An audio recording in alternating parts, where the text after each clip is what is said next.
Hi, Alan. How are you? Oh, good, James. Nice to see you. Nice to see you, too. How's the weather in Phoenix today?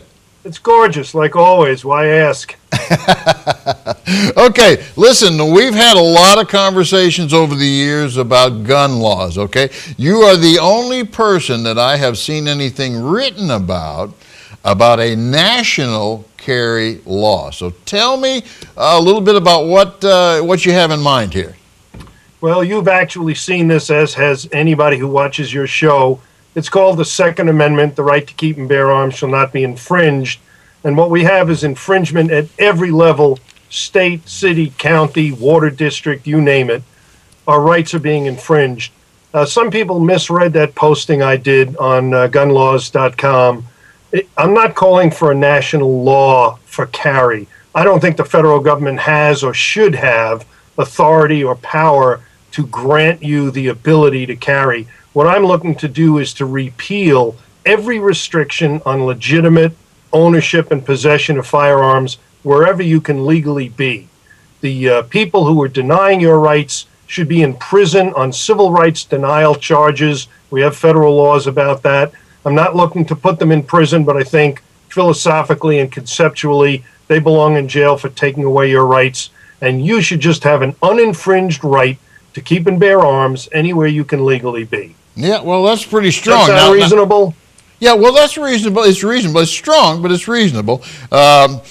I also noticed that you've done some research, or you've done a lot of research on this. Folks, if you're not familiar with Alan, I know that he has written 5 books, and he's co-authored at least 8 others, and I could be wrong on that. We're talking to a man here, if you're not familiar with Alan Korwin, who has a fantastic bio on himself. You need to go to his website, gunlaws.com. This is an authority. You've done a lot of work. How long have you been in this business, Alan? I wrote the Arizona Gun Owner's Guide, my very first book, and it's now in its 24th edition. We actually put out several editions in a year a couple of times. And I've written, let me see now, 9 books on gun law, 13 books altogether. My next one's on free speech, on the limits of free speech. But when you write about the subject that much, you certainly learn it. And I don't want to seem immodest, but I know a lot about gun law. No, you don't have to be. I mean, people who are aware of you know that you are certainly an expert on it. Those of you out there who haven't, go to gunlaws.com. Now, you did a model legislation here, and I pulled it up from gunlaws.com, and the first item on there, you have constitutional carry. Right. Go. Well, gunlaws.com is a resource for gun laws around the country. I wrote the unabridged Gun Laws of America and some other national titles, as well as state books. Arizona enacted constitutional carry last year, which basically says you don't need a government permission slip or a test or a tax or classes or an expiration date to keep and bear arms. So any law-abiding adult who isn't prohibited from possessing a firearm can carry one anywhere it's legal to carry. There are very limited exceptions like courthouses and airports. Other than that, it's simple possession of private property. We see that as a very reasonable position. We have good gun rights supporters in the state. We got that passed after a couple of years of trying. Wyoming passed a similar law this year, I think following up on our lead. And we followed Alaska, which enacted it in 2005, if I recall. Vermont has never had a restriction on carry. And I got to tell you, James, it is a breath of fresh air to simply be able to take a firearm and put it in your attaché case or your pocket, or put on a holster, anything from thunderwear to a shoulder holster to a small back holster, to go to your gunsmith and pick up a gun and just put it in your bag and carry it home. And you don't need a permission slip. You're just a free citizen. And we extended it to everybody on the planet. Any law-abiding person comes here, they can carry a firearm discreetly as long as they're not banned by a felony or dishonorable discharge from the Army or things like that. Okay, now I'm starting to get some emails, and now the first one that comes up here that I'm looking at is such a simple question. They're asking, why would you want to have this? So tell us. Why would I want to have what? A national, or it's not a national gun law, but as you said, removing the restrictions so that anyone can carry a gun anywhere with some limitations, of course. Why are you, and that's what they want to know, is why do you think that's going to help things? Well, why would you want to allow blacks to eat at a lunch counter? Why would you want women to have the right to vote? Why would anybody want fundamental civil rights? That's the American way. That's what makes America great. The fact that you, James, or me, or anybody has a firearm in their possession, harms nobody, creates no victims, is not a crime, is guaranteed by the Constitution and recognized by anybody knowledgeable as a fundamental right that comes to you through your right to exist. And the idea that somebody has authority to disarm you, make you helpless, and leave criminals armed is irrational. In fact, much of the resistance comes from hoplophobes, people who have a phobic, morbid fear of weapons and would like guns to go away, which is irrational, utopian, and impossible. Okay, I'm getting some real simple questions here too, and I'm just going to throw them out there, give you the opportunity to answer them. And, simple is good. Okay, the next question I see here is, do you think this is going to affect the crime rate?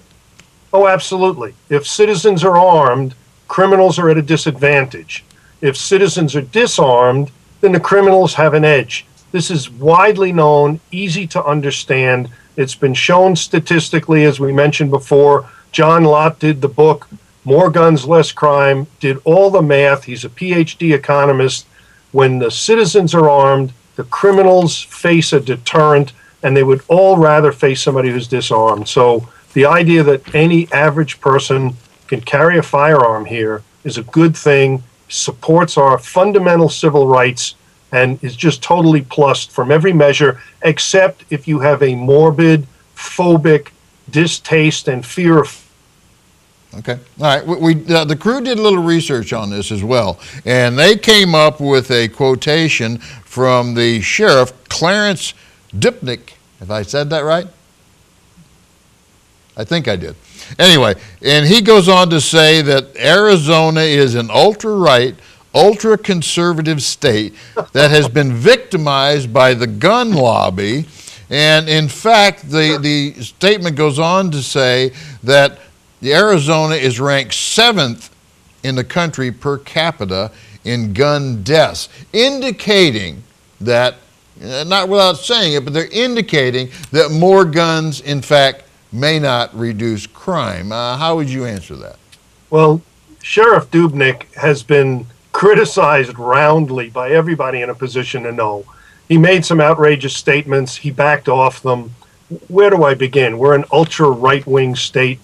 We think of ourselves as centrist. We believe in rule of law, the Constitution, delegated authority, low taxation, religion, and morality. These are the core values, the central values that made America great. So that's centrism.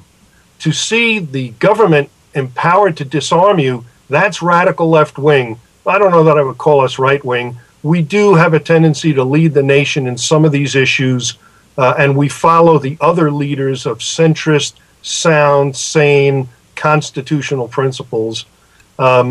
He quotes a statistic. Now, liars lie. What is that quote? Statistics can be used any way you want. Right. He talks about gun deaths. I think he's talking about war deaths in the war on some drugs. We have two armed camps, the federal government and the drug suppliers. And they're armed to the teeth, and they kill each other, and they kill each other within the groups. Certainly the cartels do. And those deaths are being piled in here to say we have a lot of gun deaths. Right. We have gigantic immigration Yeah, that was my problems. problem with when I read that, was it didn't really break down the stats. It just gave a general statement, and I think you're right. And it's typical of this Mr. Dubnik. We have maps up at gunlaws.com, gunshot demographic maps, and here's the ugly underbelly of the statistical arguments. There aren't guns on the streets. There are guns in the bad neighborhoods. Gun crime, so-called gun crime, is a geographic, demographic, and socioeconomic phenomenon that happens in certain places. South Phoenix, a lot of murder. a lot of irrational and illegal gun use and gun possession. North Scottsdale, you don't hear a gunshot. The same in Chicago. We have a map of Chicago. All the shootings are on the south side. Yeah. Yeah. What does that tell you? It tells you that gangs and poverty and geography has more to do with who's shooting who than guns themselves. And somebody like Dubnik, who doesn't respect a citizen's right to have a gun, but stands foursquare for him to have a gun and his armed, uniformed officials to have guns, doesn't see it that way and disguises the truth with a distorted statistic. So I think I've addressed Dubnik as much as we need to. I think you have addressed that, and then that answers the question. I'm getting a lot of emails here. We could go on for at least another 45 minutes, but I know you've got things to do, and we do as well. But listen, I read your bio. Now, this to me kind of surprised me when I read in your bio that you don't carry a gun. My bio doesn't say that. Yeah, it does. Which bio is that? Not one I wrote. Oh, okay. Let me tell you something. One of the worst questions I get from the media is, are you carrying a gun? And the answer is, you never give up tactical advantage. Yeah. I would never answer a question like that. It's nobody's business but mine and people I know. I would not advertise that on TV. And when a reporter asks me that, not you in this case, but when a reporter asks me that, to show them their bias, I ask them, do you keep valuables in your home? Okay. That's a fair question. Answer the question.